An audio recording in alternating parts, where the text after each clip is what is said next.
How's it going, everybody? Aria Masudi and Bob Ferranti joining you for another episode of Tuck Talk, Florida State men's basketball podcast. And we have a special guest here today joining us from the Tallahassee Democrat. It is Kurt Weiler. Bob and Kurt, thanks for joining. How you doing? Appreciate y'all for having me. Good to have the I love the cross when we can cross and come together on something like this. It's always fun.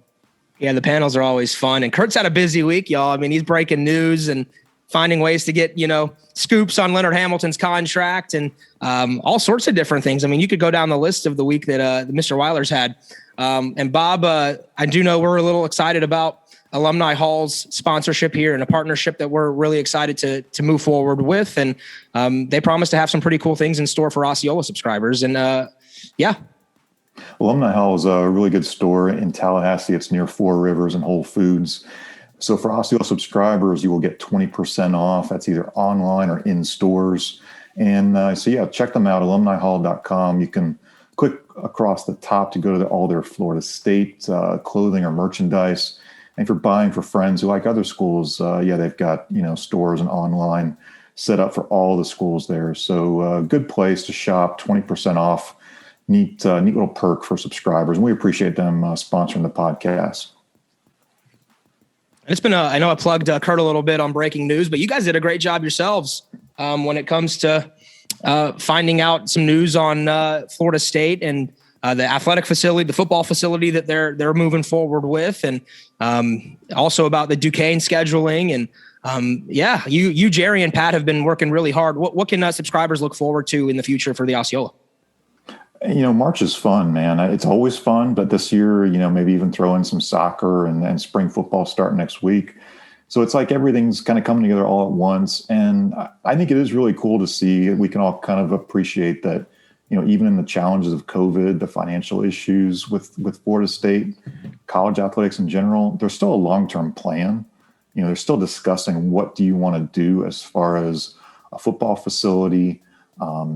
Even basketball upgrades were lightly, I think, discussed by Michael Alford in a Zoom chat with boosters on Monday night. So he has met with every head coach on campus, and he likes to say that he is kind of collecting information from people. So I think that's a real positive takeaway, is that, there's still enthusiasm among the fan base and the boosters to support all the programs. Because, Florida State is not just a football school, not only a basketball school. Likes to try and pride itself as a top 5, top 10 Directors Cup school. So it's really, really neat to see that kind of support from the fans. Yeah, no doubt about it. And the fans have been supporting this men's basketball team, who is now 14-4 on the season, the COVID shortened season. Still kicking and screaming and doing a great job. We will have Balsha Koprivica join us here shortly on the show as well. You guys will love that interview. We went into a pretty deep dive on his basketball background from being from Serbia, the emergence of Serbian basketball players in the NBA. Everybody knows Nikola Jokic. Some people know, Bogdanovic, and he kind of touches on some of the basketball experiences his dad had as well, playing for the Serbian national team. So a really good interview. Balsha really opened up to us, and we thank him for his time. That'll be later on. But let's do talk about something. I don't want to spend a whole lot of time on it. And I'll start with Kurt.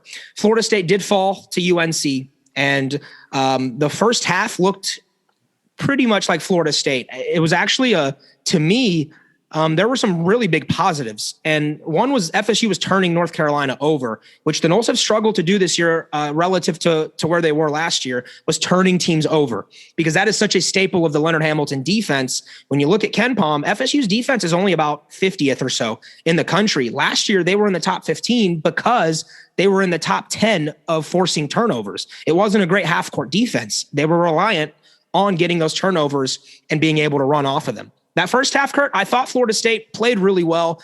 Maybe they missed some opportunities to kind of put Carolina away. And the second half kind of spiraled out of control on them. Yeah, I mean, it's the Dean Dome lived up to the House of Horrors it's been for FSU. I mean, they've won there, I think, once since 2001, and it looked like they were going to snap that streak, and they may even do it in really convincing blowout fashion. It's not a great North Carolina team, but it's a North Carolina team that I think is going to be in the tournament. And I mean, it really came crumbling down on them. I mean, North Carolina is going to do everything in their power to beat you on the boards, and they did it in a major way in the first half. But in the first half, they were turning it over so much, and they were missing so many shots, it didn't matter. But when Walker Kessler really started taking that game over, FSU didn't have any options. I think having a not 100% Malik Osborne played a role in that. I mean, I think he battled some foul trouble too, but he also, after rolling his ankle, a couple days before against Miami, was very, I think, limited. And it was a good thing, I think, for them that he was even able to play, because there was some doubt about that. And I think I'm not saying it's a trend I'm worried about. I guess we'll see how this week goes, but it's unfortunate because it was a chance for them to really all but lock up the ACC. I mean, they could have done it at home this week against Boston College, and now they're going to probably still be sweating it out into the weekend if they're able to kind of do that again. Yeah, no doubt about that. North Carolina, actually, to put a stat on it, had 20 offensive rebounds. And I'm not huge on the total number of offensive rebounds, because I think that can be misleading comparative to possessions. But there was nothing misleading about this one, folks. Carolina rebounded 50. Let's see here. I have the wrong box score. Now I have the right box score. 53% of their possessions. So 53% of their misses, Carolina went back up and got. That's over half for those of you who are at least decent at math. And look, that can't happen. I compared it, Bob, to the last time FSU played North Carolina. Knowles gave up just 38% of offensive rebounds to North Carolina. They got 13 0 boards in that one. And so, yeah, that was definitely the difference in the game. But Bob, we also talked about Florida State. Sometimes they put teams on the foul line.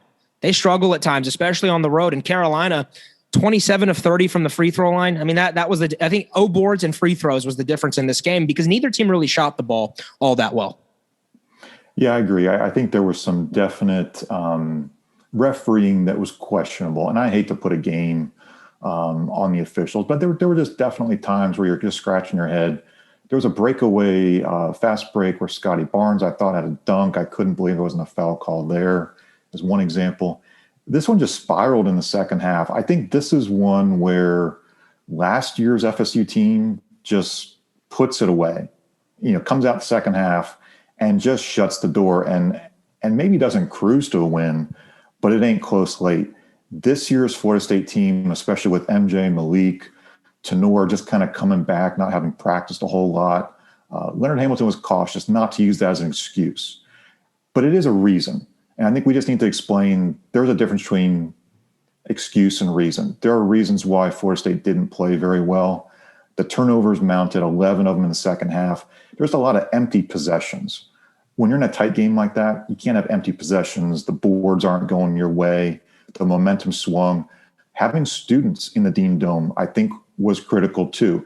It wasn't a big crowd. It wasn't a full house, but the emotion, we've talked about this, I think, Ari, in the past too, where how do you build energy yourself as a team when you're playing in empty gyms or smaller gyms with not as many fans? This was an instance where you're on the road and the fans were able to will a team that was down 16 late in the first half all the way back. And Florida State just didn't have that honestly, that killer mentality to finish it off. Yeah, Kurt, a lot of people wanted to compare this team to last year's team. And I think it's just a natural comparison, right? I mean, you look at just the success both teams have been able to have. Do you believe last year's team with Trent, Vassell, and Pat would have found a way to close this game out? Yeah, I mean, I do. I mean, you talked about the killer instinct. I think that's a thing that often comes from leadership. And I think this team has plenty of leaders, but I'm not sure it has one singular leader as solid as Trent Forrest. I mean, I think what he meant in that regard, and it also bears mentioning, I mean, how much the turnovers tie into thing, that was not a regular problem for him. He was pretty good at taking care of the ball, and with him leading the offense and as many minutes as he played, even with how demanding kind of FSU scheme is, I think it would have been controlled in that regard. And he, I think, is the guy in the huddle who is giving them the calm down, if you will. So, I mean, yeah, it plays a role. You talked about the maybe not as good defensively as last year. And I think the guys they lost are a big reason for that. I mean, it's pretty remarkable that this team is better than last year's team offensively with all they lost, but they're worse defensively. And I think you can tie a lot of that to not having guys of kind of the same ilk to replace the guys they lost and what they brought defensively.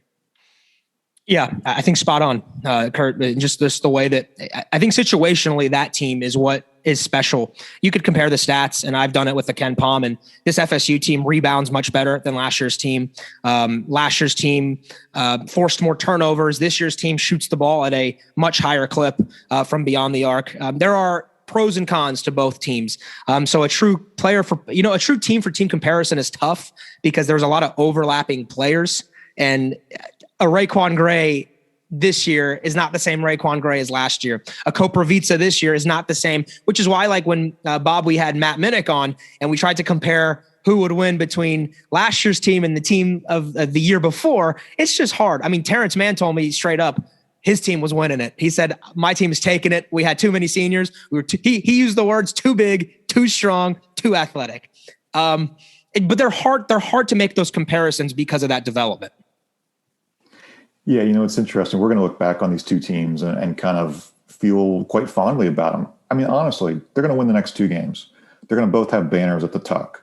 We're going to recall how great both of them were. If you really want to start getting down to picking nits and lining them up and kind of playing that fantasy EA sports game between the two, I'm taking last year's team. And I think there's a lot of advantages to why. It's not anything that I don't dislike about this year's team, because Boss is a better player in a lot of regards, improved defensive player. Raekwon is a matchup nightmare. The three-point shooting, there's a lot to like about this team, and I still think they're going to make quite a deep run. It just doesn't have that finishing mentality, especially away from Tallahassee. We've kind of kicked this one around. It's one of these weird things about COVID and fans and playing on the road and all that. I think there's something to just waking up in your own bed, going to class or going to class online, going to the arena, having food there, and playing in your home arena. Because this men's team, just like the women's team, has not played really, really good away from Tallahassee. They've had sleepwalking moments. The men, let's go back to Clemson, Georgia Tech, Saturday, North Carolina.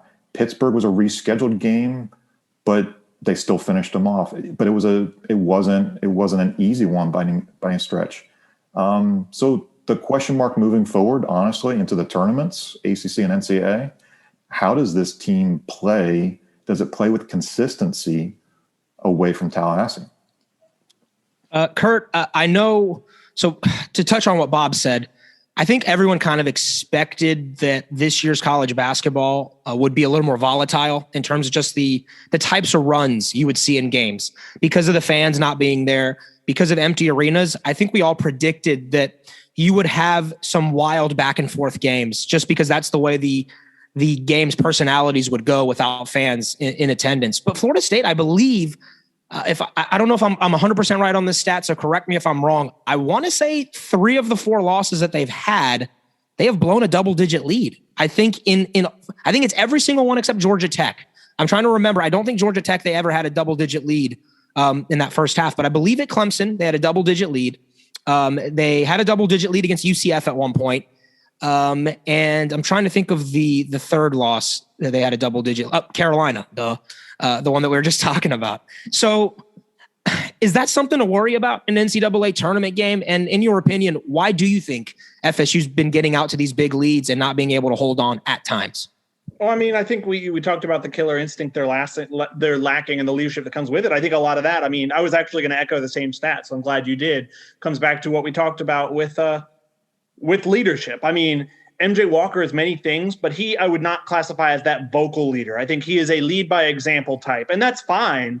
But it makes me wonder who that vocal leader on the team is, because I don't think it's Scotty. I guess maybe Raekwon Gray might be that guy. Like, I don't know. But the fact that I can't definitively tell you when for the past number of years I could say Trent Forrest, I think speaks to some of that. I mean, I think Bob hit on too. I mean, there's been a notable home road distinction in terms of level of play. A lot of that's tied to their shooting. I mean, their 3-point shooting is the offensive strength of this team. I would say they're noticeably better than last year.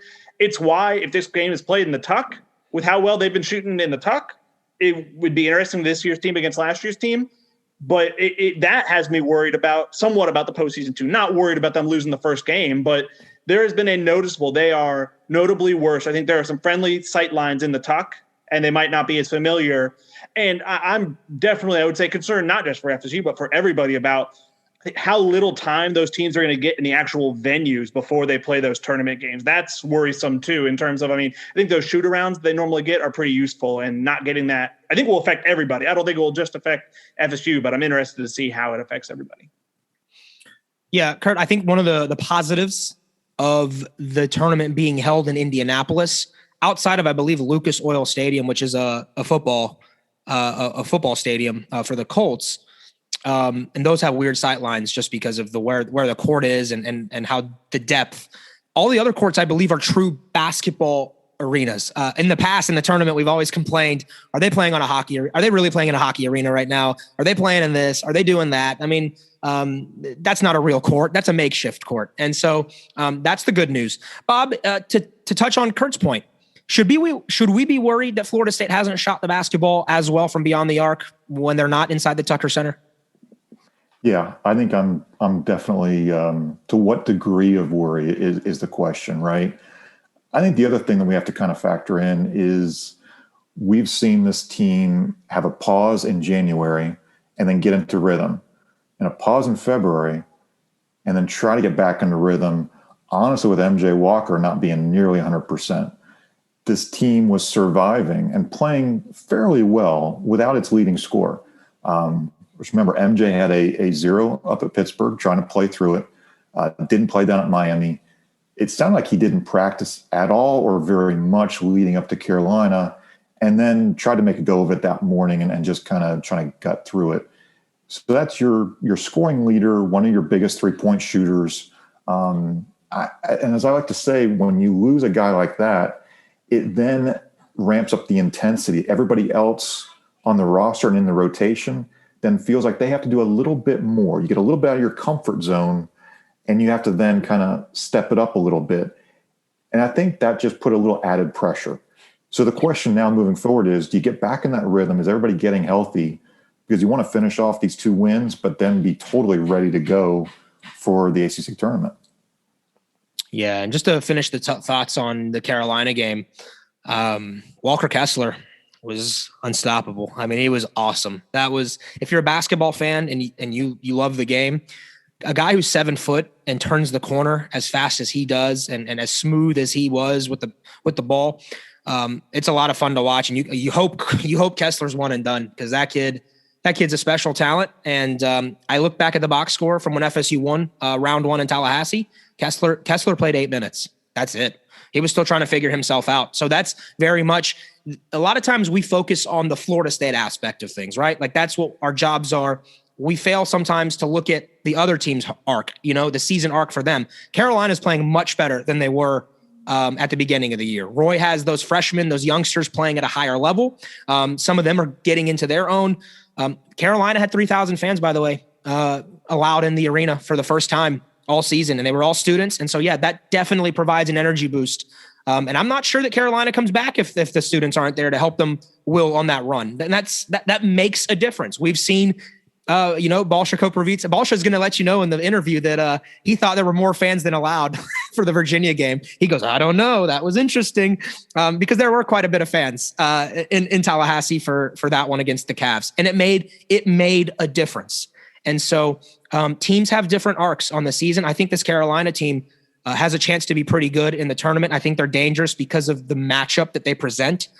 If both of their guards, Caleb Love, RJ Davis, if those two, Leaky Black, if those 3 play well, you already know Garrison Brooks, Deron Sharp, Armando Bacot, I guess I get Armando Bacot, I believe is how he pronounces it. Walker Kessler, his emergence has Carolina to be a pretty good team. So I don't think it's necessarily all what Florida State being bad. Yeah, they were pretty bad in the second half. But Carolina deserves some credit too. That's their identity, man. They miss shots, and Roy has preached into their heads for years. You attack the offensive glass like your life depends on it. And they did. And sometimes it spirals out of control. So I think that's enough talking though about the UNC game. I think all of us know that on a neutral court, if FSU gets to play them again in the ACC tournament, you still feel pretty good about your chances of knocking off Carolina. So it's amazing that we say that now, right? Like a few years back, there would not be a time where you go, come get it, Carolina. You want it? Come get it. And so different time. But Kurt and Bob mentioned that there have been some players that have emerged for FSU. One is Balsha Koprivica. He sat down with us and talked a variety of topics. Enjoy. All right, now joining us, Florida State sophomore Balsha Koprivica. And Balsha, first off, man, appreciate you joining us here for a couple minutes on Tuck Talk. Yeah, thank you for having me. So let's get right to it, because this basketball team has an opportunity with a couple of wins to go back-to-back in the ACC regular season. I know you guys focus on one game at a time, but what would it mean to this program and to that locker room to be able to kind of stamp yourselves as back-to-back ACC champions? I mean, it would mean a lot because, in the past couple of years, we've been kind of just knocking the door down. And, last year it was the first time we won both the ACC the regular season and the postseason title. So I think it'll be great for the program. And we're just kind of trying to start off a new legacy for this program, and that can keep continuing, for the however long, I saw the other day, Coach Ham gets an extension to stay on for a few more years. How happy are you for your guy to get paid nice and to also just be around FSU a little bit longer? I mean, I'm very happy because, he started this program, and he's been in this program for, 19 years or so. So I think the past couple of years have been great for what he's been building. And I think for the next 5 years that he signed the contract, he's going to get even better and better. The last couple of years have been great. So I hope it continues.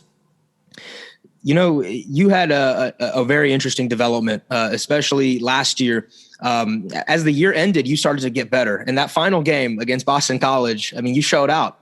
You were the leading scorer. How did you feel like that your development at the end of last year helped kind of springboard you into this season? I mean, it helped me a lot because, like in the middle of the season, I kind of got injured for a little bit. I was out for like 4 games or so. And then that kind of set me back a little bit as I was getting my groove, in the beginning of the season.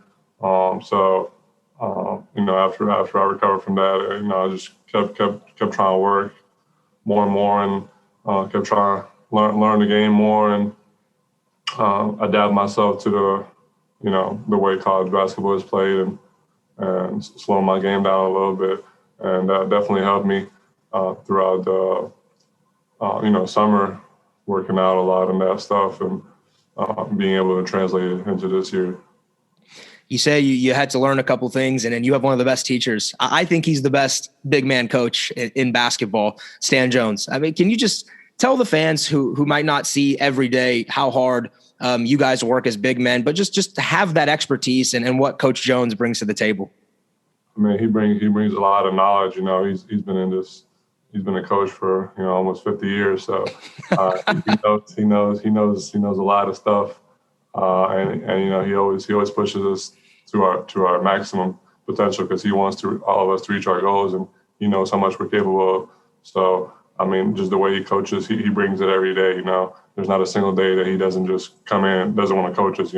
It's every day basis, and he's not going to let us slack at all. And he's just a great coach. Definitely. Sorry to cut you off there. But how much confidence are you playing with right now? I mean, here in your sophomore year, it seems like last year you would show flashes of what you could become. They call you a baby Joker at times, and you look like a little Nicola, some Kristaps action going on there. But this season, you look like you've taken it to another level, just with the confidence. Can you explain to everyone just the level that you're playing at?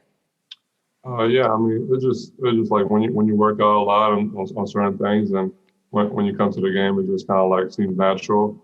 So I think I'm just trying to like translate whatever I work into the game, and just play it calm, not just like I don't care, obviously there's no fans, there's not as much fans as there was, but I'm just like blocked out by everything. Once I step on the court, I'm just kind of have like a vision where I'm just locked into the game, and I'm just in the game the whole time, not worrying about anything other than the game at a certain moment. And I think that just kind of helped me, gain my confidence and just being able to play to the fullest of my abilities. You say, some fans, and then I remember there was a certain game where there was a decent amount of fans, the Virginia game, and you had the sequence there where you took over. I mean, there was a moment where you went one-on-one and really just dominated the Virginia defense, who's known for being one of the best defenses in the country. Can you just kind of take us through what you were feeling in that moment when you hit a mid-range J and then you come back and you hit a three in Huff's face, and then all of a sudden you're ISO and you're hezzy and you're about to dunk on somebody if they don't foul? What was that? What did that feel like to kind of get into that zone? I mean, it just felt great. You know, once I saw the first shot kind of falling in, after that, I was just kind of like, my teammates just kept giving me the ball the next possession, so I just kept doing what I'm capable of doing. So I don't know, it just kind of like, I don't know, I just kind of like blocked everything out at that point. I didn't see anybody. They just gave me the ball. I was like, all right, because you know they know I usually do that in practice all the time. So you know they know what I'm capable of, but maybe some of the fans know. Well, let me tell you, fans went crazy. It was funny to see. Yeah, it was funny to see. But I felt like that game was a little bit more than capacity because usually I was like, there's a little bit more fans than usual now. I don't know. But yeah, pretty loud. It was a pretty good crowd, and you know, I'm glad we had some people, you know, showing support, especially for that big of a game. Do you feel like, and you said you work on that in practice, I mean, what was the key to just having the confidence to shoot that shot? Because I'm sure you've done it in practice many times, but like you have to tell yourself in a game, I can do this, you know? So what was the key to just saying, to building up to that and being able to hit those shots and kind of expand your game? Because you showed everybody something new that we hadn't seen from Balsha before. Yeah, I mean, it's just kind of like when those type of plays happen, you don't really think about it. It's just kind of like automatic. Like I wasn't thinking about it at all. I just kind of like, you know, I've been working on it a lot, and my coaches always tell me like, if you have whoever has like if you have a good look like that, just take the shot. You know, don't overthink anything. That's pretty much what I did. Just read the defense and felt like that was the best play. Do you feel like to get to the NBA, to that next level, I mean, big men now, they have to be able to shoot the jumper. I mean, you look at some of the guys that I know you look up to, Kristaps, Nikola, both of them, they can pop it from outside. Is that something you feel like you're trying to develop into your game to take you to the next level consistently? Yeah, of course. I mean, I've always had that in my game, like I said earlier. It's just kind of like once I started growing more, like once I became like 7 foot, I just kind of like started dominating in the post and kind of like stop extending my range as much. But I feel like I always had a good touch, you know, around the basket and up to the 3-point line. It was just some little ticks, and I needed to fix in my form. You know, my form was a little. I had a few things I needed to fix with it over the past couple of years, and I've done that in this offseason. Now I feel confident that my shot, and you know, I'm just gonna keep on improving. Now, I watch FIBA basketball, so I know Teodosic and I know Bogdanovic and I know the Serbians can play basketball. They took the U.S. to the brink in the last Olympics and in the basketball championships. What do people need to know in the United States about how good Serbian basketball is? I mean, they just need to know that we're a small country, but that's like you know, it's like a culture to us. You know, we just if you go, I mean, there's like a basketball court everywhere you go. And there's people playing pickup every block. You know, there's like a court every block. You know, people playing pickup, old people. You know, any age. You know, so it's like I feel like all of our players, like you see Jokic and you mentioned Teodosic, they all play like they're outside playing with their friends. You know, they just throw passes, throw no-look passes, just play so casually, and that's just kind of the way we do it. You know, just try to play based on our natural instincts and. You know, just try to have as much fun as we can with the game. Boban's one of my favorite players, by the way. He is the funniest dude. You rang, you know, that is one of the funniest things I've ever seen with him and Shaq. You know, Bogdan and of course, Nikola, everyone knows Nikola at this point. How great has it been for you as a European to see the impact that European basketball players are now making in the NBA? Because it used to be, there was 1 or 2, maybe 3 or 4. Now, I mean, teams need guys from overseas to be able to win championships. I mean, just what does that say about the state of basketball internationally and worldwide? I mean, it says a lot, definitely. You know, it says a lot about how, you know, the expansion of it. Like you said, for example, I know most people know Luka as he's Slovenian, but his dad is actually fully Serbian, and his mom is Slovenian. So he speaks full. He listens to all the music and stuff. But it's funny because like such a small country like mine, is being able to have an impact on a global level. We have like 6 or 7 players in the NBA, and we have about 7 million people. So I mean, other countries as well, Croatia, Bosnia, Spain, France, but I would say that just compared to like, let's say 20 or 30 years ago, there was like guys that would dominate, in the EuroLeague, and then they would come to the NBA and they couldn't get a chance. That's just how it was. But I feel like now, the guys from overseas are given better opportunities, and they're able to utilize those opportunities and show what they can do. And I think it's just as the time goes on, I think it's going to keep on improving. There's going to be more and more players from other countries. So we'll just have to wait and see. I was doing some reading and I saw that your dad actually had a chance to play against the 92 Dream Team. And to me, like that's what signals like the beginning of, I don't want to say they didn't love basketball worldwide before 1992 in the Dream Team, but that was definitely, one of the tipping points of getting basketball to be just obsessed with internationally. What stories has your dad told you of Jordan and Magic and stuff? I mean, I could name the entire roster and they would all be Hall of Famers and superstars. I mean, do you realize like how cool your dad is for getting to do that? Well, actually, there's a little twist to it. Okay. They were supposed to play. They never actually went. He was on a team that was supposed to go. No. And like a couple of days before they were supposed to go, they couldn't go because it was like sanctions and things going on with the countries. It was like separation of countries. That's why Croatia was able to go, but it was former Yugoslavia. So it was like the former Yugoslavia team was Toni Kukoc, Dino, Vlade Divac. It was my dad, and it was like a bunch of other European greats. And that team would have been really good to watch against the Dream Team. But unfortunately, they didn't get a chance. But Croatia was able to go up against, like you saw I don't know if you probably watched the Jordan documentary. Who didn't, Balsha? Yeah, but you can see in the documentary that Croatia was able to go, but unfortunately, former Yugoslavia wasn't. So, but he was telling me stories when he played. They actually played USA in the World Cup of the 1987 or something like that. Yeah, it was 1987. It was like it would have been 87 or 89 because 88, 92 are Olympic years. Yeah, it was like under 19 or 17, and it was like a similar team from the 92, but they were just young, and they played against USA by Gary Payton. I think it was Mitch Richmond and a couple other good guys, and they actually won a gold medal. So it was pretty funny. He was telling me all about it. All right, so let's have some fun real quick before I let you go. I heard that you're a big Friends guy. I've heard that you learned a little bit of English from watching Friends back in Serbia. Is that true? No, not exactly. I learned watching like other shows, but like just a bunch of shows, different shows, like Disney Channel, like when I was like a kid, and just a bunch of different like American shows, I guess. But what was your favorite American show growing up?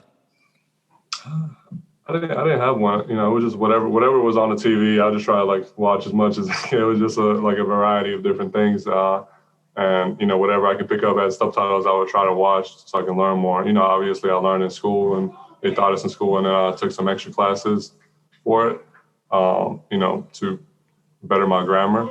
But I just try to watch as much as I can, whatever it was, games, anything. Subtitles, I'll just try to learn. All right, final question for you. I need you to give me a Serbian dish that people don't know about, they need to know about, and it's the go-to for Balša Koprivica. There's probably two. I'll say okay. One is for breakfast, and the other one is for lunch. For breakfast, it's called burek. It's it's like a Turkish dish, but it's adopted by Serbians, and it's like it's kind of like I don't know how to explain it. It's really difficult to explain, but it's pretty much like you can put whatever you want in it. It's like you can put cheese, you can put like meats, potatoes, whatever. It's like really crispy. And then you drink it with yogurt or something. But for the main dish, it would probably be like something similar to, well, it would look like a really burger, but it's not really a burger. It's made out of mixed of different meats. It would probably be like lamb, beef, and a couple other mixtures, and then put whatever toppings on there. It's kind of like a street food thing. I got to try Serbian or Serbian food trucks. I think that sounds fantastic. Balsha, man, it's been a pleasure to have you on here. It's been fun to watch you grow. And good luck. Go get that ACC regular season title, and let's take this thing back to back. That's it. Thank you. Alumni Hall, where you'll find officially licensed FSU gear for the entire family, including brands like Nike and Champion, plus great gifts for your favorite Seminole and home decor too. Miss some of the old Seminole throwback logos? Check out our College Vault collection. Shop online at alumnihall.com and let our great customer sales team ship to you within days, or pick up in store in Tallahassee. You'll find us in the Miracle Plaza Shopping Center on Thomasville Road. Students and military get 10% off in store, and Osceola subscribers get 20% off in store and online with their digital membership cards. Alumni Hall. All right. Thank you, Balsha, for joining us here, boys. It's been fun to watch him grow from a guy who last year against Boston College and what would end up being the final game of the season dropped 18 points, was the leading scorer. And you started to see that glimpse of why Koprivica was a top 60 recruit. This year he's turned it up another notch. What's it been like for you guys to kind of see Stan Jones mold another big man into an emerging NBA talent?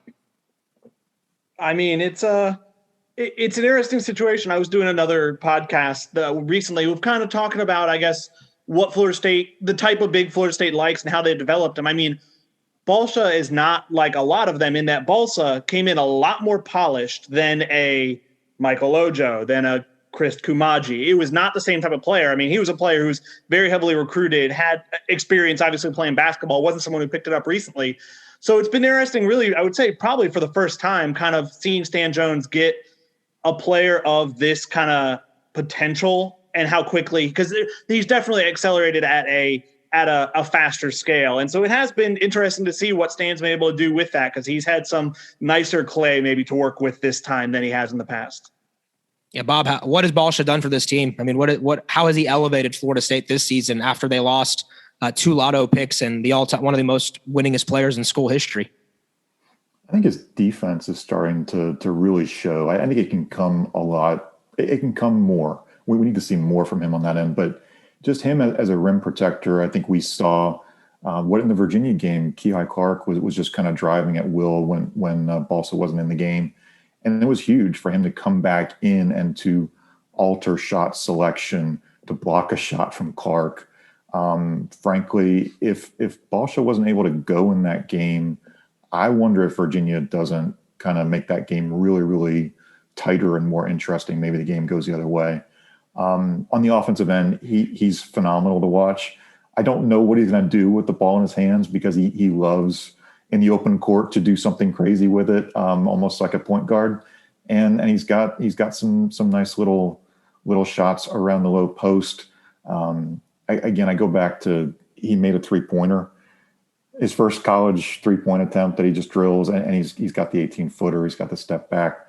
Leonard Hamilton said a couple calls ago with us that, we're just seeing a star emerge. And we've talked, Aria. I hope he stays for that reason. I think from a developmental standpoint, you want to see what he can do the rest of the season, but you want to see what he can do next year here, instead of at an NBA team where, maybe that coaching staff has the time, and maybe they honestly don't to take the time to mold him. Here at Tallahassee, we know he's going to get that. So long term, my advice, I think a lot of people's advice would be just, hey, stick around and develop further.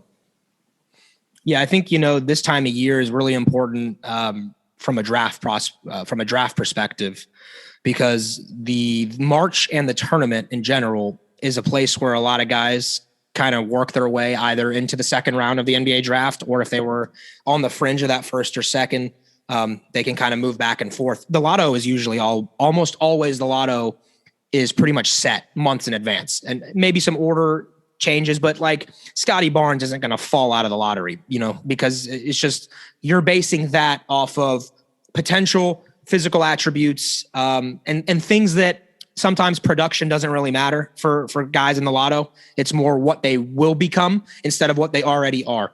But then you have, anything outside of like 16, 17 in the first round and back. This is a very important month for a lot of people. And Balsha, for me, I expect him to be back in Tallahassee next year, barring like a tournament run where he puts up like 18-10 in the first round, 17-14. It's kind of like Fiondu in a lot of ways. Fee really balled out at the towards the end of that last season that he was here in Tallahassee, and he worked his way into something he couldn't turn down, a first round contract. Like, you can't turn that down. I do think if Balsha Koprivica is not a first round pick and he gets, information that he's a second round pick or not drafted, he'll be back next year because, everybody wants to make that money. But if he finds, same with Turk, by the way, Raekwon Gray, if those guys are told that, they're not, first round picks, or in Turk's case, it's a little bit different because he's older and will have his degree already this year. So that could be a different play, but I do expect Balsha back. And if he does come back, not to forelook to next year too much, but that team's got a chance to be ridiculous. At least on paper, it's going to have a lot of talent. And if you're an FSU fan, you're hoping and praying that Koprivica is in a Seminole uniform next year. But if he balls out in March, chances are Florida State's going to be playing pretty deep into the tournament, and you take that trade-off, I think. A Final Four for Koprivica going to the NBA, I think everyone makes that trade. That's a trade that you kind of go, thank you for your efforts. We appreciate what you contributed to Florida State. Welcome Matt Cleveland and Jalen Worley. That's what you think about next year, and John Butler. So, it's been fun to watch Balsha. We appreciate him joining us, and the Noles now look to Boston College. Folks, before we get into the preview, I want to ask Kurt and Bob, if Florida State wins another ACC regular season, they knock off Boston College, then they go to Notre Dame, which won't be an easy game in my opinion, and find a way to clinch. We'll start with you, Bob. What kind of statement does that make about Florida State and where it's at in college basketball? Yeah, I think the best thing I can say about this one is Florida State was deprived of a big one shining moment last March. The moment it got was dropping a banner with the win over BC. It didn't get an ACC tournament, NCAA tournament. So all that respect coming from a team that could have been Elite Eight or Final Four last year didn't build up through the entire offseason. So then we see a Florida State team coming in this year that was questioned yet again and was viewed as one that was outside the top 25. And again, we laugh at it because that's the way the national media is. It just doesn't view Florida State as being any good. It views them as, well, who did they lose? So yet again, who did they lose? 2 lottery picks, a Trent Forrest, a Dominic Olejniczak. And yeah, the staff, despite COVID and 2 pauses, puts together what's already an impressive season. I mean, 10 ACC wins. This one's up there. Leonard Hamilton, I don't have a vote. He would get a vote for ACC Coach of the Year because of what he's done, just as far as what he's replaced, what he's brought back. Totally different roster, trying to blend in Scotty Barnes, a point guard, instead of bringing him in as a different position, for example. That's a roll of the dice that Leonard Hamilton has made. I think it's incredibly impressive. I mean, we can talk about new bloods and all that. I think it's really cool from a marketing standpoint, but let's be honest, Florida State's up there with all the other blue bloods as one of the top 10 or 15 schools now annually. Kurt, I'll pose the same question to you. Florida State, ACC regular season champs, back-to-back years. What does that say to the college basketball world? Yeah, I mean, it's a tough situation in that I get somewhat where the people who vote on those polls and types of things were with questioning where this FSU team would be, especially coming into the year with all they lost. But I think what he's done this year, replacing all of that and being in just as good in the same conversation, I mean, probably won't end up quite around the seed line. Last year, they would have been a 2 seed. This year, their ceiling is, I would say, unless they maybe won the ACC tournament, probably a 3. But still, to lose all that and be right there again and be a team that I think plenty of people think is capable of making a Final Four run. I mean, I don't wonder if this is the year where that finally changes. And maybe I'm buying into the narrative, but I don't wonder if enough people finally realize, oh, well, they're at the very least, like, they're rolling right now. And I mean, it will help Florida State in terms of perception going to next year, that class they're bringing in. I mean, the high school class on its own, but then adding a guy like Caleb Mills is going to be, I mean, it's a pretty remarkable group. And it's a team that I think you don't want to look past the end of this year, but you rightfully have reason to already be quite excited about. So I don't wonder if, and some of it's dependent on how this year ends, obviously, but if Florida State isn't that, even with all they're going to lose again, probably top 15, borderline top 10 team started next year. Yeah, I mean, it's a big deal for FSU, and unfortunate they couldn't get it done against North Carolina because we could be having a banner drop Wednesday night. And now the Noles have to win both of their games, or hope maybe some teams will lose and kind of help FSU out in that regard and have it clinched before they play this weekend on Saturday. But to do that, you got to beat Boston College and you got to beat Notre Dame. So let's look ahead to both of these programs. Folks, neither team's very good. I'm going to get that out of the way right now. Boston College is awful, and I mean beyond awful. They've had some problems. The COVID bug has struck them. You know, the Northeast has been hit pretty hard. Boston, the city of Boston, no exception. There was at one point this year where Jim Christian, I believe he actually got fired, didn't he, in the middle of the year? So they don't even have a real coach right now. They have an interim, and they were down to, I believe, walk-ons who had to start if FSU and Boston College had played the last time. And I'm sure the Eagles, they breathed a sigh of relief when FSU couldn't play that game because that was about to be ugly. Unfortunately, now you have to come to the Tuck, and it's going to get ugly. And looking at Ken Palm, Boston College is 4-13, 115th in offense, 155 in defense. They play fast paced for some reason. And they're top 50, they're top 60 in the country in number of possessions in a game. So they're going to want to run up and down with Florida State. They are awful defensively. They don't shoot the three ball nearly as well as we've come to see from Boston College teams. They launch a lot of threes. They don't make a lot of them. And for them to be in it, they're going to have to make some threes. They actually beat Notre Dame on Saturday, 94-90 at home. And that was their first win in, let's see here, 5 tries. They were on a 4-game losing streak and then finally got the win against Notre Dame. Their only wins in the year, Rhode Island, Maine, a bad Miami team, and a bad Notre Dame team. So I'm not going to break down too much more of them. Florida State will win that game. I would be completely stunned. It would be one of the upsets of college basketball season if BC, who's an 18-point underdog, I believe, 18.5, comes in and beats FSU on its home court. Now, the game on Saturday could be a little bit more tricky. Notre Dame does have they have a bad matchup, I think, for Florida State. That's the best way to say it. They're not a good team. They're 9-13, 66th in Ken Palm, which is, not garbage, but they are not very good defensively. I mean, they are 175th in the country in defense. It's one of the worst defenses in college basketball, but they are very elite at offense. They are number 15 in the country at offense. So they actually have a pretty comparable offensive efficiency to Florida State this season. They score, in the 80s and in the 90s a lot. They want to play a more slow it down pace, and they shoot the three ball really well, as you would expect from a Mike Bray team. They're 37% as a roster, one of the best in the ACC, top 45 in the country. They're doing a great job offensively of not losing the basketball. They protect the basketball and they hit threes. So that, to me, on the road has a chance to be dangerous for Florida State. And Kurt, they've given FSU a scare many times in the past because that style that they play, they don't turn the ball over. They take advantage of FSU's aggressiveness on defense, and they hit a lot of threes. And if you hit a lot of threes, you're going to stay in every game. And they've been able to do that against Florida State the past few years.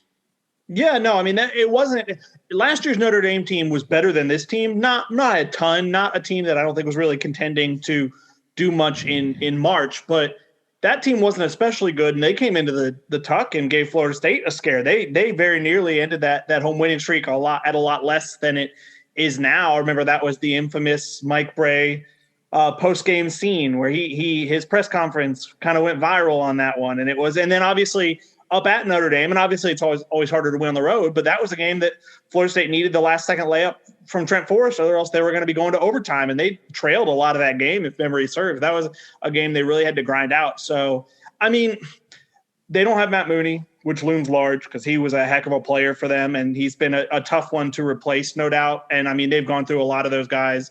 I remember Bonzie Colson gave them fits for a number of years. So yeah, I mean, it would be probably maybe the worst team Florida State lost to all year. UCF would be the other one in that conversation. I mean, you look at their ACC losses, Florida State's, all three of those ACC losses are either tournament teams or right on the bubble like a Georgia Tech. So it would be a worse loss than they've had all year, but that's not to say it can't happen. I mean, we've seen some pretty, crazy losses, like a team like Virginia going to lose in NC State. Yeah, and just before I throw it to Bob here, just to finish up on Notre Dame's numbers, I mentioned they're number 15 in offensive efficiency. They are 13th in the country at turnover percentage, only turning the ball over about 15% of the time. They do not turn people over. So this should be a game FSU should protect the basketball in. They are actually, I believe, dead last in the country in forcing turnovers at 12.5%. So it's not, FSU should not be just throwing the ball away here. They should be fine. Notre Dame, one of the worst teams, bottom 15 in the country in offensive rebound percentage. So the opposite of Carolina. They're not going to crash the boards. And I see an opportunity for Florida State here because FSU is actually top 10 in the country in offensive rebounding, and Notre Dame is not very good at defensive rebounding either. They're ranked 204th in defensive rebounding. So you have an opportunity there. The one thing Notre Dame doesn't do, they don't want to play the free throw line game. They don't go to the free throw line. Actually, one of the worst 30 teams in the country at going to the charity stripe. And they're number one in the country at fewest fouls. They do not put people on the line. So this is the type of game I think I see where like the disaster could be. And that's if the officials are calling fouls and a Notre Dame team who doesn't go to the free throw line ends up there 20 times and they're hitting threes and FSU's cold. And that's the way I see FSU losing this. But if FSU just kind of plays its game, this is a team that you could play your B game against, I think. And you should be able to find a way to knock off a very unathletic Notre Dame team. Prentice Hub will probably go for 30 like he does every year against Florida State. I feel like Hub, just for whatever reason, decides, anytime you see FSU, it's time to play your best basketball of the year. But Bob, are you concerned at all about the Irish? I hate to say it, I'm not. And Notre Dame's not very deep. They only really have 7 rotational guys. Even if you remember last year's game at the Tuck, they only played 7 or 8 guys. They might have only traveled with 8 guys, if I remember that game right. It's just a weird deal. Notre Dame just doesn't have the depth to be able to keep up with Florida State. It seems like it's a bad matchup as far as, Notre Dame not doing a whole lot well outside of just shooting the 2s and 3s really well. I think Prentice is going to score some points, but there's no Bonzie, there's no Mooney, the Matt Farrell, the big-time three-point type shooter that they've had historically. You're not seeing too many guys that really light it up. Nate Laszewski, 47.2% three-point shooter, but beyond him, it's not a roster that's loaded with guys, big rebounders. It just doesn't feel like those kind of fearsome Notre Dame teams of years past. If this were a home game, I don't think we'd be worried at all. But because it's a road game, we still have the question marks about this team. I think that's really the only thing that might have us kind of, losing a little bit of sleep over it. Yeah. Let me ask both of you for predictions. Does Florida State take care of business this week with a 2-0 week and win the ACC regular season? Kurt. I think so. I mean, I think they'll be a monstrous favorite for tomorrow night's game. I don't know if I've seen Vegas. You say Ken Pom has them at about 18-point favorite in that game? I think it's 16 on Ken Pom, and I think Vegas has them at 18.5. Yeah, they won, I think, last year by 18, and that was a game where they took the foot off the gas, 10 minutes in? I mean, they had made their statement early in that one. Yeah, I think that's a comfortable win, and I agree with what's laid out. I mean, any road game you have to take somewhat seriously. I mean, you look back at last year with the loss at Pitt to start the year, and obviously where those two teams ended up, that's a pretty head-scratching loss by the end of the year. But that was, first game of the year. This is the last. Even in a very COVID-affected year, it would take a lot going right on one side and a lot going wrong for that game to even, I would say, be competitive into the final minutes. I mean, the depth bit that Bob hit on, I think is dead on. And that's a game where you, I think, can really flex that. And I think, I mean, we'll have to see what status guys like an MJ, like a Malik Osborne, like even a Tenor are in Wednesday night, how much they're able to play, if they look more like their normal selves. But I do expect them to take care of business. And honestly, I don't know if Virginia Tech plays, but I would think Louisville could very well beat Virginia and make that a moot point if Virginia Tech lost too. Yeah, I agree with Kurt. I think Florida State goes 2-0. I think the depth issue for Notre Dame just isn't going to play into their favor. Ideal world, you'd love to see Florida State put away BC pretty early on and be able to rest just about all of those key rotational guys. So guys like MJ Walker, Malik, they're not playing a ton of minutes against BC. You're really nice and rested to get back at it and travel. It's a long road trip to South Bend. I know it's a Wednesday to Saturday, but that's an early Saturday game. You really have to get that treatment in on Thursday, get some kind of walkthrough type practices in on Friday. And that's a long flight. That's a really quick turnaround, kind of a deceivingly quick turnaround when you think about it, as far as a 9 o'clock tip on a Wednesday and a noon tip on a Saturday. I know everybody can say, well, these guys are in great condition and all this and that, but your amount of time to recover and prepare is really condensed. That's one true challenge here. But I do think in the end, Florida State gets 2-0. All right, boys, before I let you guys go, want to ask you one final thing. The ACC awards will come out before the next time we release this podcast. So we'll start with you, Bob. Who at Florida State gets either on the first team, the second team, defense team, or head, coach of the year? Who are our candidates in your opinion, and who do you predict will get it? Yeah, this is a good one, right? Because you have to figure, because of just the stats, and a lot of voters will go on numbers and not necessarily performance and what they mean to the team. I think Raekwon Gray deserves first team All ACC based on his numbers, based on 10 straight games of double digits with the 3 double doubles blended in there. Good argument can be made for MJ Walker. I just think he's going to have to finish with something special these next 2 games. I think Leonard Hamilton's coach of the year. I don't think there's any real doubt in my mind. You can make some arguments for some others, and I'm open to that discussion. 6-man, does FSU's run at 6-man end, or do people view Scotty Barnes as a 6-man type? I don't know. I think you've got some good discussion points here for the voters for sure. Kurt. Yeah, I tend to agree. I've got to actually sit down and figure this stuff out this week. I'm voting on at least one of those teams. I don't know if I'll end up on multiple as a voter on them, but yeah, I agree. I think Raekwon would be my likeliest guy. I would put the Florida State first team. I think you could make the case for MJ as well, but I just think there are too many other good guys around the league to get 2 Florida State guys, even if they win the league, on that first team. I mean, I know I did a straw poll with some guys, with a guy from The Athletic a couple weeks ago, and someone picked MJ as their ACC player of the year at that point. And some people kind of followed the best player on the best team mentality. And I don't necessarily subscribe to that. I, at the time, said Champagny was my front runner. I don't know if that's still the case. I have to kind of reevaluate that this week too. But yeah, no, I agree. I mean, I think those 2 guys probably get on the top 2 teams in MJ and Raekwon. I think it'll be interesting to see. I mean, if Scotty Barnes could sneak on to a 3rd team, like I think, did Patrick Williams do that last year, or did he just get the all freshman team? I don't remember, but it'll be interesting, because on name alone, I think that will help him with some voters, even if he may not have the stat line. So yeah, I mean, I haven't locked it in yet. There are some. Mike Young is a guy who probably deserves coach of the year consideration. Some would say Pastner would probably. I don't know if I would go that far. I'm probably leaning Leonard in that regard too, just because, I mean, it's you look at, I mean, what he lost and where they are again at a new blood as it was. So that's I'm in line with pretty much all of what Bob had to say. All right, well, good stuff from you guys, boys, and all we can do now is wait and watch and see what the Noles do this week. You get Boston College Wednesday night, late tip, 9 o'clock, and then noon on Saturday in Notre Dame at Purcell Pavilion. All right, boys, well, appreciate you. For Bob Ferranti, for Kurt Weiler, I'm Mario Masudi. Please definitely subscribe to this podcast on Apple Pods, and we hope to talk to you with good news next week.